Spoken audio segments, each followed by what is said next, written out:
Good day at day good mga kasakalan JT. At ito po ulit, basic na po tayo ulit at magpapapawis po pagkatapos po ng sarap at sa vacation. Pahirap naman po sa sarili ang gagawin natin mga kasakalan JT at syempre hindi ho tayo ilang araw pinagpawisan. Kaya ito, nagbike po ako mga kasakalan JT at ayan, back to basic po tayo mga kasakalan JT. Pero syempre, nag-iingat po tayo magbike at ayan po, madalang naman po yung sasakyan dyan. Tumikot lang po tayo dyan sa may Makiling, Mount Makiling, Laguna, Los Baños, mga kasakalam GT. At ayan po, habang nagpipidal-pidal po ako dyan, may mga umovertake sa akin pero nasa gilid lang po ako. At akala nyo po ang tulin niya, pero syempre medyo pababat patas ng konti po yan mga kasakalam JT. At after ko po mag-ahon, Apicard, at ayan po yung kalsadang dadaanan nyo. Iikutin ko lang po yung Mount Makiling na yan, yung Boy Scout of the Philippines mga ka-JT. At ayun po, habang nagme-mekos-mekos po tayo dyan mga ka-JT, syempre medyo pagod na po tayo dyan. Naghanap po tayo dyan ng mga bikers at wala naman po. At ayan, magpapakit po tayo dyan ka-JT ko. At ayun po, habang dumidiretso po ako dyan, yan po yung isang daan na tinaha ko. Dyan po ay mabahay. At ayan po, kita nyo naman po, dahan-dahan po. Nag-iingat naman po ako dyan. Dyan po kasi walang sasakyan, kaya dyan po ako nadaan. Iikot lang po ako dyan. Sa kabila po ng grotto yan, kung nagagawi po kayo dito sa Mount Makiling. Ayan po yun, shoutout po sa mga dadaanan kong tatlong kababaihan. Shoutout po sa inyo. Nadaanan ko po yan, siguro mga nagwo-work po yan dyan sa may BSP. Ito po yung kasi yung jamboree na pinag-aanohan po, pinagkakampingan mga kasakalam JT. At ayan po yung may nagtitinda na po dyan. At habang pababa po ako dyan, syempre, nagme-mekos-mekos lang po dyan. Nag-i-inhale, exhale po ako dyan kasi medyo masarap po ang hangin dyan. At napakasarap po ng simoy talaga ng hangin, fresh na fresh.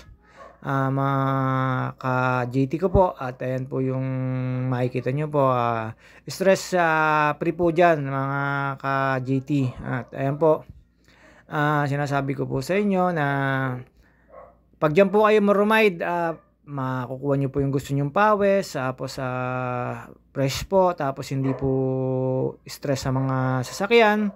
Kukunti lang po yung nagdadaan sa akin dyan at dyan tumabi po ako kasi palalampasin ko po isang tricycle dyan na taga dyan mga ka-JT, mga kasakalam. At ayan po, nakalampas na po siya at ayan, makikita nyo po dyan yung mga bahayan at kalimitan po dyan sa bahayan dyan ay naka-solar. Yun po yung minsan ilaw nila, kasakalam ko po. At ayan, habang nakikita nyo po yung bahayan na yan at marami pong bahayan dyan, syempre nag-iingat po tayo dyan at medyo malubak po dyan. Tapos ayan po yung sinasabi ko sa inyo na puro solar po ang kalimitang gamit nila dyan. Sa mga nakatira po dyan, ang pagkakaalam ko po dyan ay may curfew hour at syempre magpapakit po ang bida mga kasakalam. At ayun, labas-labas po pa dila.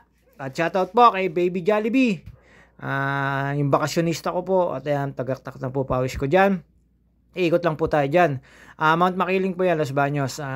Parte po yan ng Mount Makiling. At ayan po yung isa pang bahayan dyan. Dadaanan po natin. Minsan po maaso. Ayan po si ate naglalakad po. Kalimitan po dyan ay nakamotor at meron mga 4 wheels naman po mga sasakyan. Pero kalimitan po dyan ay naglalakad yung ibang taga dyan po. Wala naman po kasing namamasada dyan.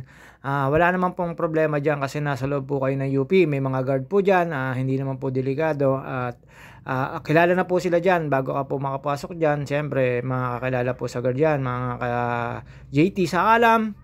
At ayan po yung isa pang bahay. At ayan, dyan po maraming masyadong bahay dyan. Ayan, may mga nakamotor po dyan kasi yan po yung pangkaraniwang ginagamit nila pang transpo. At yun, may 4 wheels po kasi po medyo malayo sila at nasa parte po sila ng bundok ng Mount Makiling.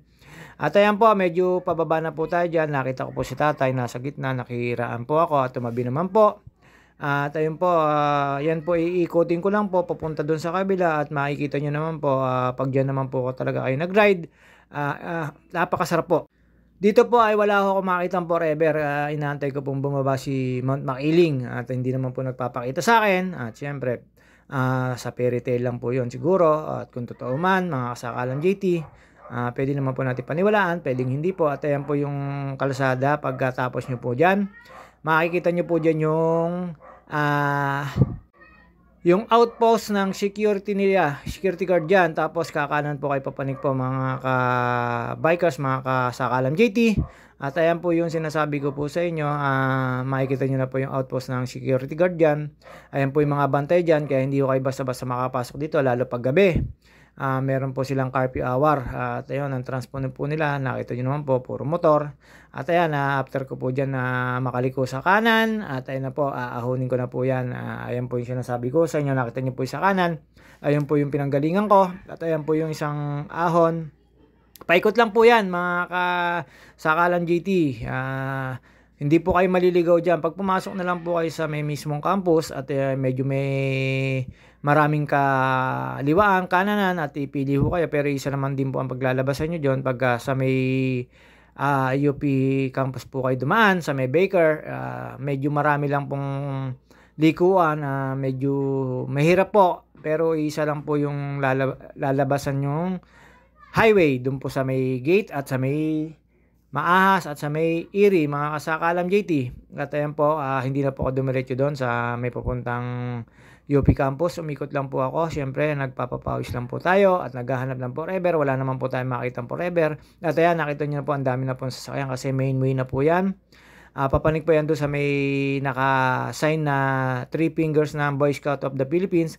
Basta po yung inikot ko pong yan ay puro campsite po yan. Diyan po nagka-camping ang lahat ng mga estudyante at Boy Scout of the Philippines. At ayan po yung sign ng matapat na Boy Scout, mga kasakalam JT. At ayan, siyempre po medyo may kapagudan na po tayo dyan, pero siyempre carry lang po. Kailangan po natin mag-ensayo at may pinaghahandaan po akong long ride sa July 13, 14, 15 hanggang 16. At yun po ay malalaman nyo na lang po pagka nasa ride na. Basta po kailangan ko po mag-ensayo. Medyo sobrang long ride lang po noon. At siyempre, ano yun, dream ride lahat ng mga bikers. Kaya lang titingnan namin kung kakayanin namin, kung matatapos namin yung long ride na yan. Basta ako po, ensayo po kailangan kasi malapit na po yung July, mga kasakalang JT. At ayan po, paikot lang po ako dyan sa may grotto. Ayan po yung opposite na daan. Papanik naman po ako ng papanik dyan. Tapos daan ko po sa may pababa naman po ako dyan ng Picard. Pero inahon ko po siya, umikot lang po ako at yan, makikita nyo po yung grotong pinaliguan ko dyan. Wala pong tubig, mahina po kasi ang ulan. Pag malakas po ang ulan, meron po dyan falls. Sigurado po, maliligo po ako.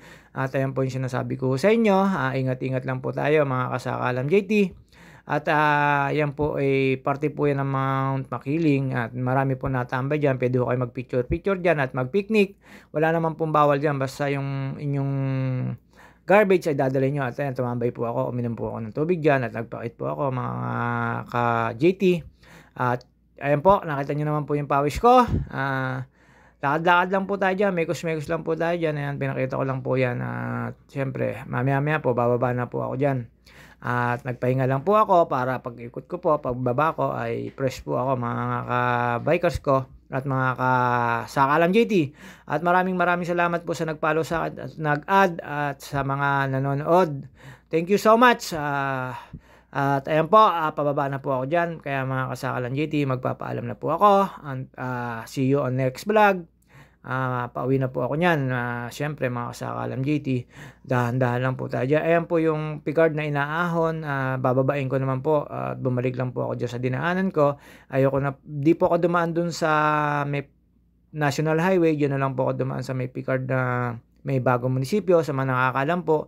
At ayun, wala po tayo nakitang mapa forever. Bigo na naman po si JT sa Kalam. At ingat po tayo mga kabikers. At see you sa next vlog ko. At sana po mayroon uling magpa-drive sa akin at magtiwala mga kasakalam JT. Maraming salamat po. At yun, baka may vacation po ulit tayo. At yun po, ay driver lang po tayo mga kasakalam JT. Maraming salamat po. Babus! Ay, shoutout nga pala po kay Edwin Inolba, kay Jules Heredia Cardosa at kay Lawrence Cuevas sa aming coach at sa Team Lodge. Medyo sumablay tayo. Next year na lang po tayo magpangipangita at sa next game, laro po tayo. Busy lang po talaga. Ay, hindi ako nakakalaro.